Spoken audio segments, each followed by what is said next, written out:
Hello viewers, Namaskar and welcome to Sansad TV. I am Tina Jha. You're watching Perspective. It's now been 100 days of Russia's invasion of Ukraine. So what began as a special military operation by Russia to demilitarize and denazify Ukraine has caused death, destruction, displacement and economic havoc with no end in sight. Relentless shelling, bombing and airstrikes over the past few months have reduced large swathes of several cities and towns to rubble. As about the death count, well, no one really knows how many combatants and civilians have died, especially with war still undergoing. The United Nations International Organization for Migration estimates that as of now, over 7 million people have been internally displaced. Also, Ukrainian President claims Russia controls about 20% of the country's territory now. The economic fallout has been immense, not just for the two warring sides, but also for the world, leading to global food and energy insecurity. So is there a way out of these crises, given the immense destruction and loss of lives until now on both sides? Is there a chance of a peacefully negotiated settlement between Russia and Ukraine? We'll try and get perspectives from experts joining us on the program today. I'm pleased to welcome on the program Mr. Dmitry Trenin, author and former director, Carnegie Moscow Center. Thank you, sir, for joining us on the program today. Also with me is former Ambassador Mr. Ashok Sajjanhar. Glad to have you on the program as well, Ambassador. And Lieutenant General Sanjay Kulkarni, retired. He's a defense expert. Thank you for your time, General Kulkarni. And welcome to Sansad TV, gentlemen. Allow me to begin the program today with, Mr. Trenin. Let me have the first word from you on the program. When, the invasion of Ukraine by Russia began, I recall a lot of analysts and observers around the world had predicted a swift victory for Russia. That clearly has not been the case. And that perhaps the prediction was because of the given military asymmetry between Russia and Ukraine. Now, as the war has completed 100 days, the cost for both sides has been immense. Give us a sense of what has been the cost of this prolonged war for Russia. Well, I think that the issue of cost is something that needs to be compared to the goals of this operation. And I think President Putin and a number of other Russian officials stated repeatedly that for Russia, the threat posed by a country that is hostile, that is preparing to retake Crimea and restore its control over Donbass is nothing but existential. In that sense, it's not the issue of cost alone, it's the issue of the proportion between the cost and the threat. And I think that in the minds of the Russian government, the mission justifies the cost so far paid. And at this point, at least, the support by the Russian people for the policies of the Kremlin and the special military operation has been overwhelming. Okay, General Kulkarni, your perspective on how developments have panned out over the past 4 months to say the war clearly has not gone on the way Russia would have expected it to. How do you see the Russian leadership now looking at the entire developments, now the war having completed 100 days, and how have the front lines changed over this specific period of time? General Kulkarni. Well, Tina, I would put it this that, when you see the Ukraine war, special military operation 100 days, but the Ukraine phobia had commenced immediately after the Orange Revolution, 2004, 2005, and then take the Euromaidan, 2014, 2015.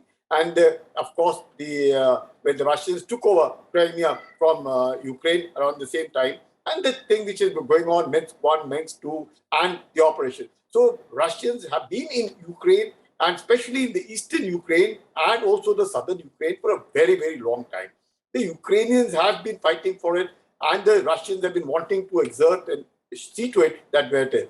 However, having said that, to say that Russians are on the back foot totally and the Ukrainian resolve has kept them away, it is to be seen how one looks at it. By the Ukrainians themselves, Zelensky himself admitting 20%, I would say even much more than that, of the Ukrainian territory had been lost to the Russians. even before the special military operations commenced on the 24th of February, estimates as having lost 50,000 lives have been lost between 2014 and the commencement of the special military operation on the 24th of February. But notwithstanding that, I think the military aim of Russia seems to have been achieved the way they've been going about. And even if their interest would be seen in the Donbass region all along, right from 2004, 2005 to 2014, 2015 until date, you find that right from Sumy, Kharkiv, Luhansk, Donetsk, going down to Crimea, Mariupol, and then coming right up to Odessa, the Russians have been at it. And of course, the southern Ukrainian the Russians have not been able to get their foothold as much as they would prefer. But I think the eastern Ukraine, I think the Zelensky also admits, has been lost to the Russians. Now, the thing is, are the Ukrainians able to do some counteroffensive? Are they able to hold the Russians to where they are? Yes, to some extent, I would say, because of the kind of equipment and the kind of war material that has been now given and has been always been given. Right from 2014, the Ukrainians have been equipped with the Western equipment. There is no denying the fact. And what with the kind of artillery, missiles, even M270, M42, or the M777 Howitzers are there. Of course, the ranges aren't as the equipment can fire up to 185 miles, but with the ammunition that is being provided, which has ranges going from 10 miles to 20 miles to 43 miles to 52 miles, even the M270, which has been promised by the UK to Ukraine. However, the German promises to Ukraine don't seem to be really fructifying, because the Germans wanted to give them, special air defense equipment, radar. That doesn't seem to be working. Notwithstanding that, I think 100 days, whatever be the propaganda, the Russians seem to have virtually got into the military aim. Forget about the Kyiv part, because Kyiv may just be something like a diversionary. They wouldn't want to be as keen to it. But the eastern Ukraine seems to have been lost. The southern Ukraine, where Odessa, there will be a fight obviously taking place with the Black Sea Fleet, because the entire Black Sea Fleet of the Russians needs to be totally protected from that point of view. The northern part, well, of course, the Belarus is there. The western part, of course, where I don't think the Russians seem to be really keen to see to it. But keeping the Dnipro River, and if you see the eastern Ukraine, the southern Ukraine, the Russians have consolidated. And well, as you are looking at it, whether it would end, that seems very difficult, because it wouldn't end so soon. It will be a very, very prolonged operation as I look at it. Yakin. Absolutely. And, all of us, of course, want it to end, because it is having significant geopolitical implications, Ambassador, ever since the war has begun. And we were already reeling under crisis because of the COVID pandemic, and all of those crises, particularly relating to food insecurity, to relating to energy security, they have just been exacerbated by the war. What, according to you, over the last 4 months have been the biggest geopolitical implications for the region and for the world at large? Thank you very much, Tina, for having me on your program. You asked me about the geopolitical implications and repercussions. I think there have been huge. First is in terms of, when Russia went in, and as Tina, you very rightly said, and I agree with you, when it launched the so-called special military operation, it's, I'm told, forbidden to even use the word war as far as Russia is concerned. But it is nothing but an all-out war, all-out conflict as far as what Russia is doing. Now, I would agree with you that the whole world expected, and I'm sure Mr. Putin also must have expected, that Ukraine will not be able to stand up to its onslaught. I think the feeling in the Kremlin and in Moscow would have been that Russian forces, when they go to Kiev, they would be sort of, welcomed with open arms, with flowers, chocolates, welcomed as liberators, and so on and so forth. But I think the last 100 days have shown that it is anything but that. Even when, just to give you an example, Kharkiv was the second largest city of Ukraine that was taken by Russia, and then it was taken back again by Ukraine from them. Not to spend too much of time on this particular aspect, just to mention one more point, that within a few days of the start of the conflict, President Zelensky was offered asylum both by the United Kingdom as also by the United States, because neither of these two major powers ever thought that the Ukrainian forces and the Ukrainian people would be able to withstand the onslaught of the mighty Russian war machine. But then we see 100 days. Of course, Russia has not won. Definitely, no one can say that Russia has won.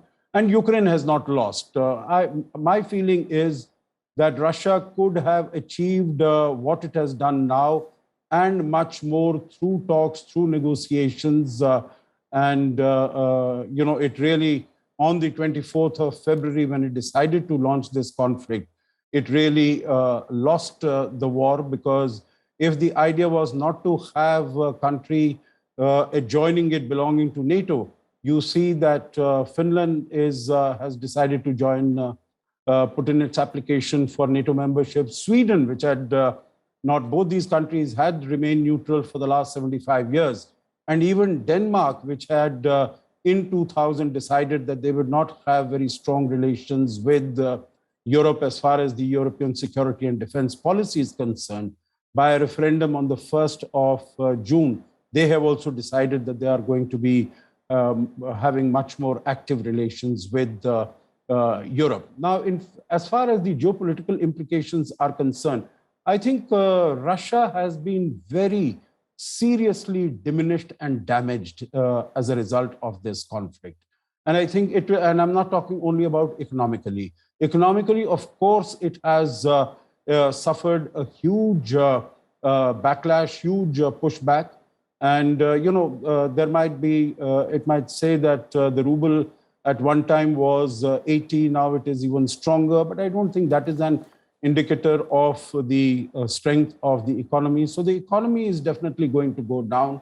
There are international agencies who are saying minus 10%, minus 14%. That's going to be huge. But reputationally, globally, it has suffered a great deal. And I think it's not going to take it in the short or the medium term. I don't think it's going to recover. I have mentioned already about these countries joining NATO.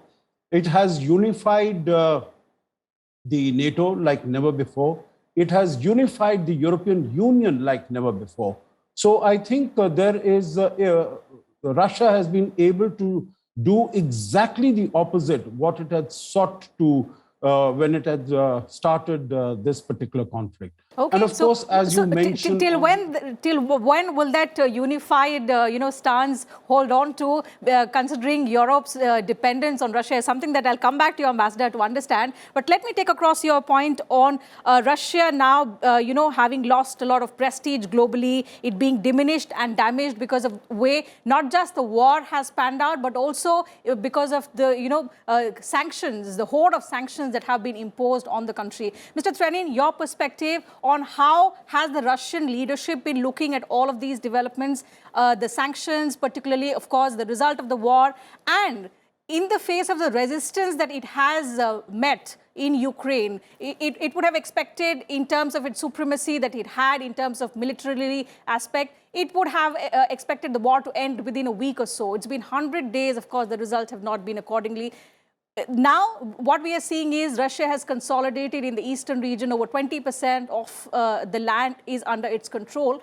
Is it something that Russia is now looking at to reach some kind of conclusion, to amass as much land as possible in the eastern area? Is that one kind of strategy that Moscow is adopting?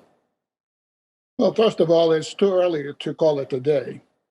And I would politely disagree with the characterization of the conflict laid out by the respected ambassador. I think that we're in a totally different territory right now. What Russia did changed a lot and is going to change a lot within Russia. It's going to change Russia's relations with the rest of the world.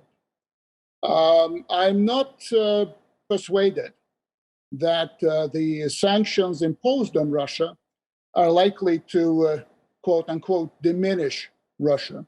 What they are doing is essentially effecting a complete rupture of Russia's relations with Europe. And the pattern of relations that emerged after the end of the Cold War was not working in Russia's favor.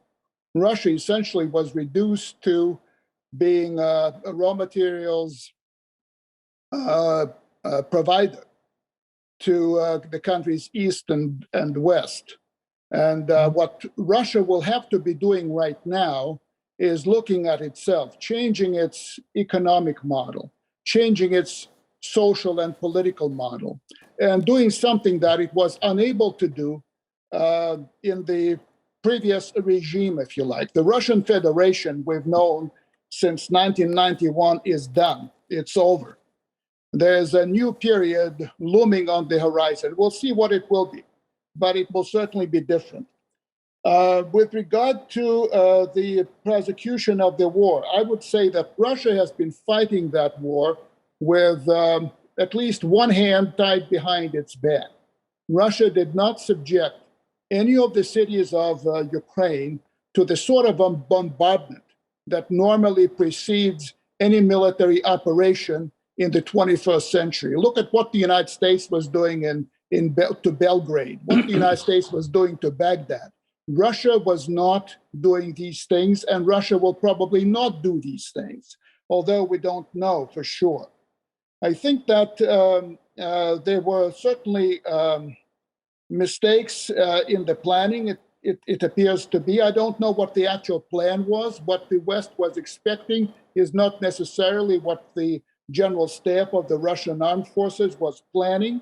So the expectations in the West that Russia would win hands down were at least as erroneous as the expectations of those Russians who expected the Russian forces to be greeted with flowers.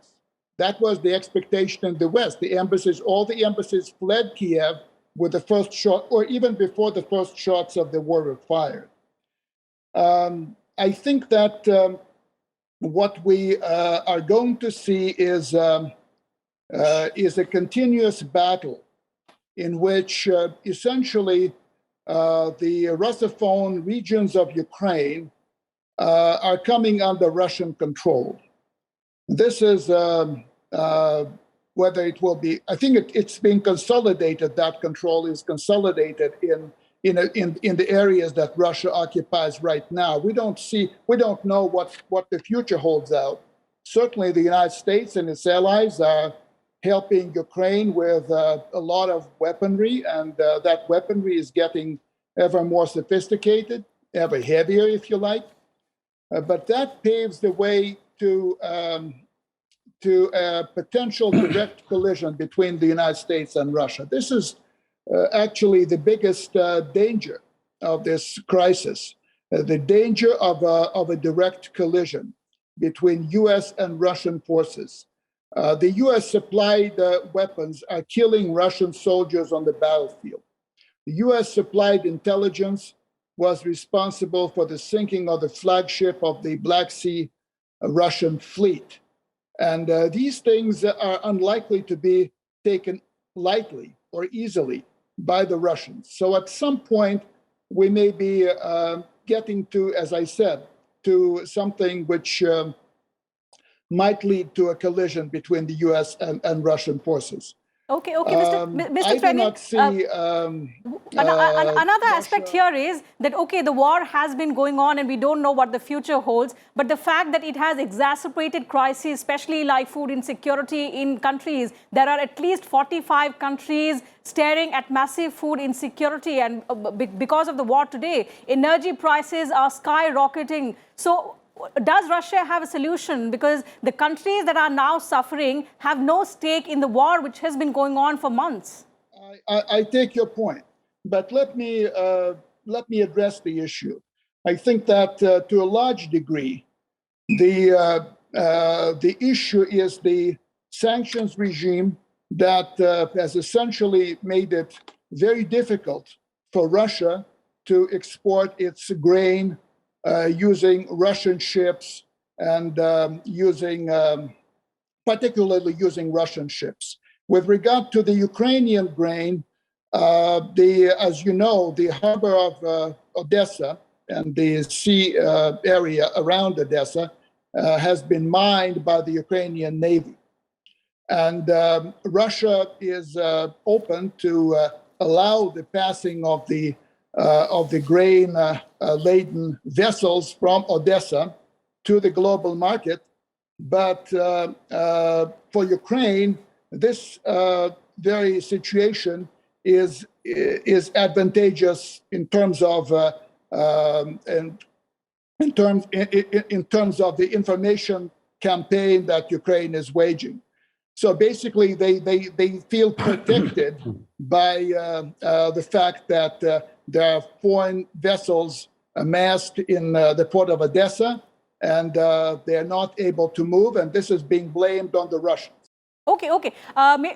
General Kulkarni, let me take that point to you. So what Mr. Trenier suggests is information warfare has been, of course, a major factor playing out in this ongoing war. And so far, the Ukrainian President Zelensky has had an advantage, especially in the English-speaking, among the English-speaking population. Do you think the other important aspect here is time? And there is a fear that if international fatigue sets in, it could be a disadvantage for Ukraine in the times to come if the war continues for another 3 to 4 months? No, notwithstanding, Tina, to what the thing said, all along, if you ask me, this particular special military operation at this point of time when the world is badly affected by COVID is actually speaking, it has put the entire world on the back foot. You see the energy crisis, you see the food grain crisis, you see the employment crisis. It has divided the world, and something which we never ever expected that this kind of a thing would have happened. Now, this division of the world, if anybody thought, obviously the Western would want the Russians to be totally on the back foot and be seen as a riff-raff country. Russia will not accept that. Russia has always been, and Putin especially, has been wanting to get in and wanting to make Russia look like an erstwhile Soviet empire. If that is what has been the desire of Putin ever since he's taken over from Yeltsin, and all along what Putin has been doing, I think the Russians have ensured that definitely, whatever it be, NATO would not be able to threaten Russia. Because there is no denying the fact, anybody, for instance, if the Russians were to go in the, say, in Venezuela or in Panama, Americans would like it. So necessarily, anybody coming so close to Russia at that point of time, the Russians would like it. So, and in any case, in today's sphere of influence, trying to enter into somebody else's sphere of influence, it may not be taken well. And therefore, in the context of what it is today, the world stands divided. There is no denying the fact. Okay, so that's an important aspect. General Kulkarni says it's a divided world, and especially it's a divided European Union ambassador. You suggested earlier on in your answer that the war in Ukraine has sort of unified all of these countries. And here is, wherein I want to bring in an important point regarding the dependence of all these countries on Russia, especially for their gas and oil.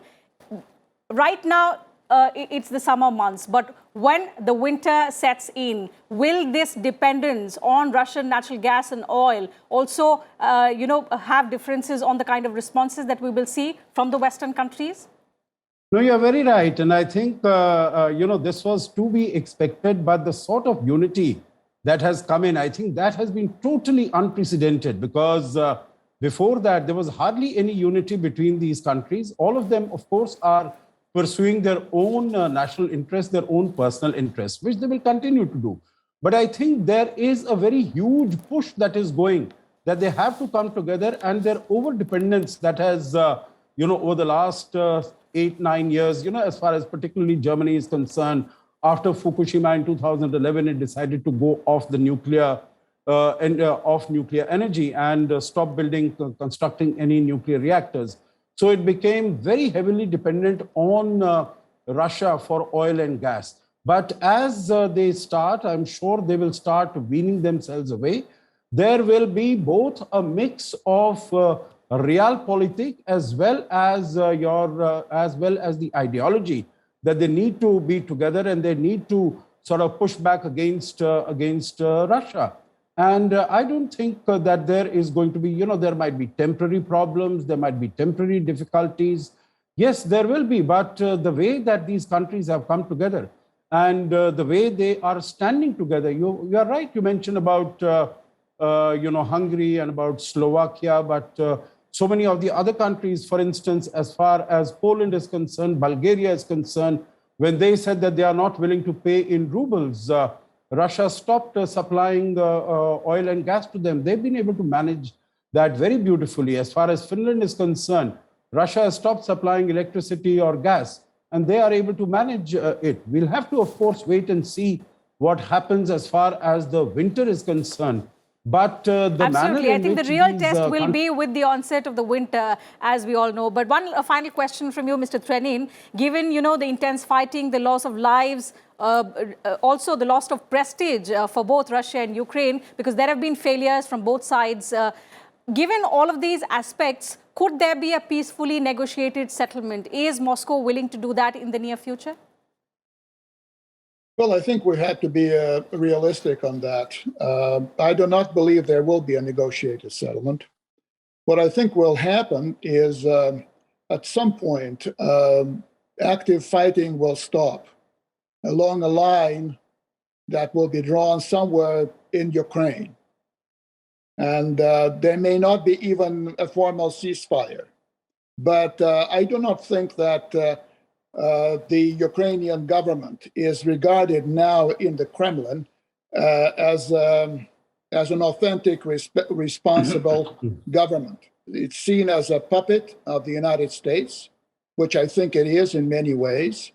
So we may be looking at a situation reminiscent of Korea after 1953 without a formal ceasefire and without an informal recognition of the geopolitical realities. So I see the situation remaining a source of tension in that part of Europe for years to come. And it will all depend on the balance of forces. That, of course, Mr. Trenin, does not augur well for the region and, of course, largely for the world, which is today so interconnected, implications of which we're already seeing, particularly for the vulnerable countries in terms of global food insecurity and, of course, the rising prices of commodity. Very, very difficult for poor countries, already people who are on the margins, to now actually afford all of these products which come from these countries, and also because of disruptions in supply chains. So we at this part of the world would hope that there is a peaceful settlement between Russia and Ukraine and that the war stops so that people across the world do not face any more suffering. That having been said, I'll have to wind up the discussion. Thank you, gentlemen, for joining me on the program today, sharing your views, your perspective with us and our viewers. Always a pleasure to have you on the program. So that's it from us on this edition of Perspective today. Thank you to all our viewers as well for your time. See you again same time tomorrow with a different topic and a different set of panelists. Until then, take care of yourselves and keep watching Sansad TV.